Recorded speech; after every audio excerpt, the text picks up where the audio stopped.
All right, guys, what's up? So, going over, so today, checked in with my coach. So, I had a rest day yesterday. The night before that, slept like shit. So, a little bit of a prep update. I'm gonna go over my refeed today. I'm getting about 600 grams of carbs today. Not that I'm like super flat or anything, but my weight dropped a lot. I had a rest day yesterday and a high carb day. So today we're gonna go with pretty much like a refeed plus like another extra 150 grams of carbs for my normal refeed days. So I'm gonna go over my first meal. I'm gonna go through all my meals today. Plus I'm doing a push workout later today, so might add that, include that in there. So we have a whole wheat mission wrap, 1 egg, 2 slices of Canadian bacon, sliced fat-free cheese, and 150 grams of plantain. I had a good question the other day. Someone asked, aren't plantains like fattening for you? Yeah, they are if you're buying them from a restaurant because they're cooking them in oil. If you put them in the air fryer, just like you would like potatoes, right? It's like French fries versus potatoes, right? French fries are fattening, potatoes are, you throw them in the air fryer, they're not fattening, right? So the plantain is about the same nutritional value as a banana, close. So 150 grams plantain, got the taco there, like burrito thing, and then I'm doing a serving of unflavored cream of rice Pride Foods, and then I'm doing about half a scoop of the Fruity Pebbles Isojet from Evogen, and just to give me like a cereal texture and flavor. So yeah, so that's my meal 1, and then I'll go through the rest of my meals today. All right, guys. So I'm on meal 2. It's my pre-workout meal, my highest carb meal. It's got 2 servings of the Pride Foods cream of rice chocolate brownie, about 95 grams, 20 grams of oats, and 2 bananas, a tablespoon of peanut butter, and Evogen tiramisu whey protein. Mixes really well. It tastes really good. So this is my favorite, one of my favorite meals of the day. And yeah, this is my pre-workout. So I'll eat this, wait about an hour, hour and a half, then I'll go train. Today's push day, so I'll be recording that, and this will be up on the YouTube. All right, guys, what's up? So doing my push day A today. First push day of this cycle, but it's my second week. So about 2.5% to about 10% increase on loads on certain movements. I'm kind of just playing that by ear as I go through. So I looked at last week's numbers, kind of guesstimating where I'm going to start. So I'm going up like 10% on a rope press down. I mean, it's a kind of like an accessory movement. So I can go probably push that weight, that percentage a little bit higher just because the stacks, the way they run. I mean, if it's a 2.5% increase, it's like a 1 pound difference, So jumping up to about 10% increase. Did my first set. I'm doing 2 sets of 6 to 8, 2 reps in reserve. Did my first set at 6, so I'm gonna start my second one.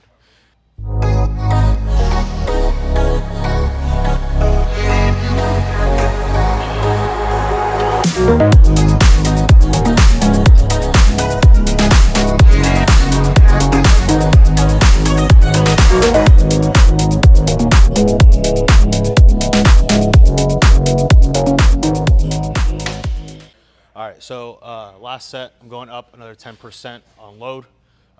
It's my last set, I'm taking this one to failure.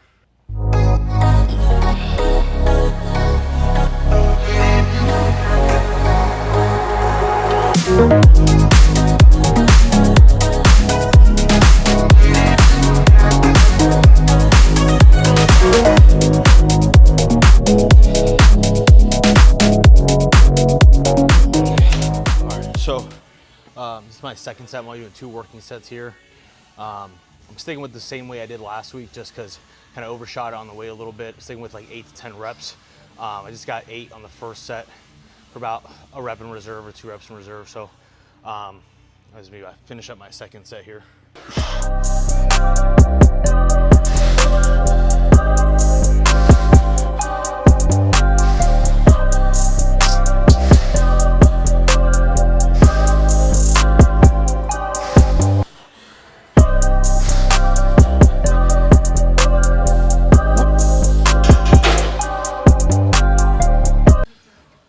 All right, so on my last set, third set, 3 sets of about 8 to 10 on this, keeping 2 reps in reserve. So I got 9 and then 8 first and second set. I'm gonna finish up my last set here now.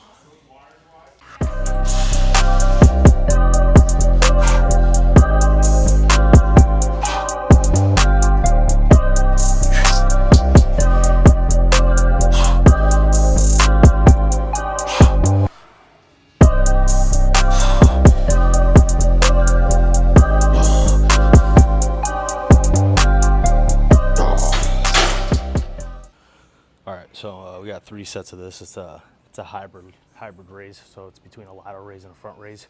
It's chest supported dumbbell, going for about 10 to 12, 2 reps in reserve ish. Got 13 on the first set. I'm gonna hit my second set now, so we'll have one more set after this, but I'm sticking with the same weight this week, seeing if I can increase reps and slow things down a little bit too.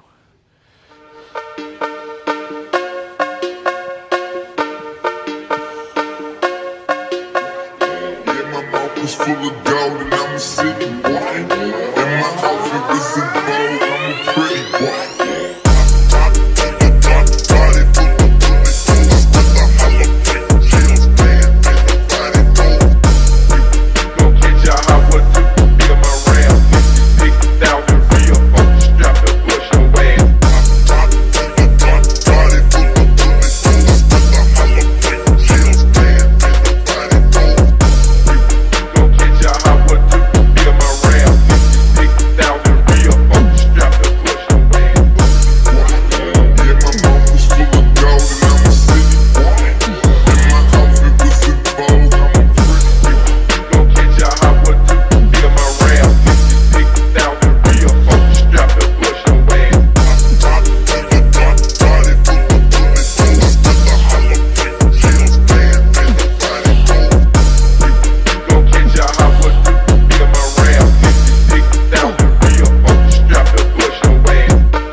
Alright, so pec deck flies, you got 2 working sets, double drop sets each. So start at 100 pounds, 20% decrease to 80 pounds, 10% decrease to about 70 pounds. So go on my second set here.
Last exercise, it's my third set. We got 3 sets of like 10 to 12.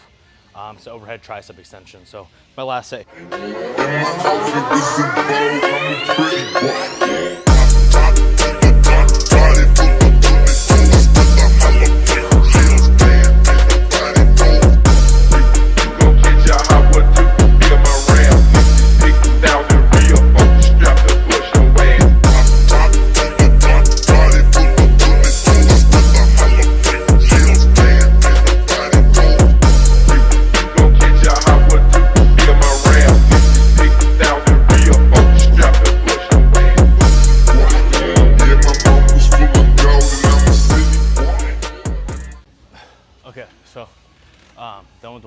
push day, I'll have another push day in about 4 days. So today was a very, very high carb day. Doesn't always translate into training. But one thing I want to mention, you hear me talking about like reps in reserve and stuff like that. It's for more advanced individuals, and in prep too, it's just a way to kind of manage recovery and manage fatigue. And you can obviously off season too, it's still applicable, or even holding phases. But the main thing, especially for beginners, is just train close to failure. And you talk about 2 reps in reserve, that's about 2 reps left in the tank. Okay, anything between like 3 reps in reserve and failure is gonna help with muscle growth and muscle retention. So especially for you beginners out there, just train fucking hard. Just train hard and close to failure. And so a lot of people are trying to implement like reps in reserve, and they just started training. Okay, your 3 reps in reserve might actually be like 5 or 6 because you've never pushed yourself to that failure point. You don't know what it feels like.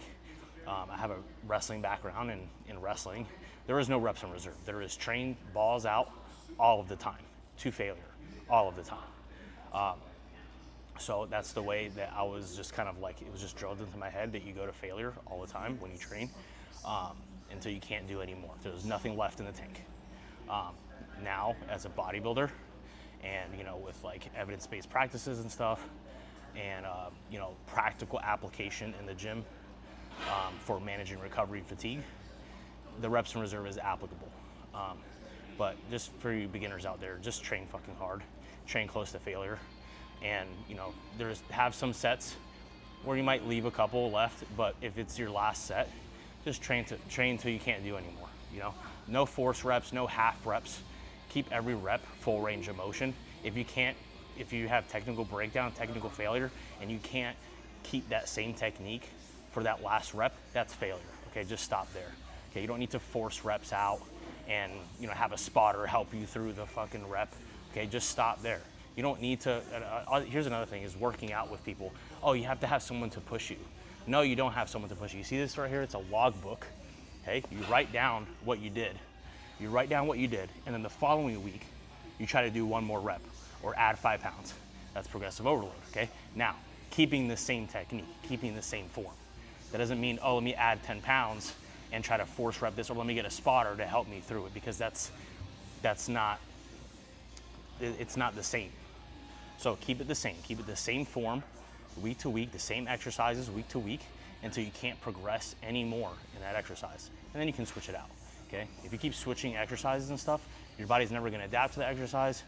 You're having to readapt to a new exercise each week, and you're robbing yourself of muscle gains there, of hypertrophy. So keep the same exercises in. Go and keep progressing in them until you can't anymore, but keep the same technique. If your technique starts to break down, that's not progression. So just train fucking hard. Just train some sets all out, some sets maybe not all out. But if you're a beginner, you're gonna grow no matter what. So just train hard.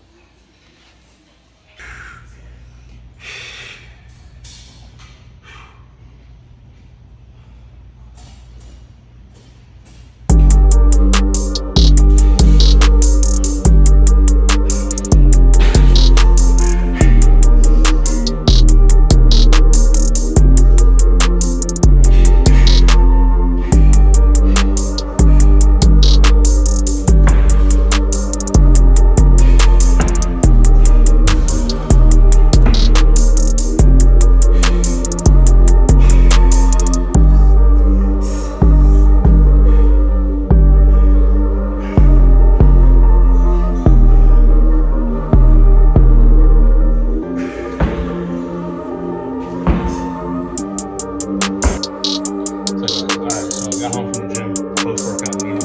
Again, refeed day, so like 590 grams of carbs per day.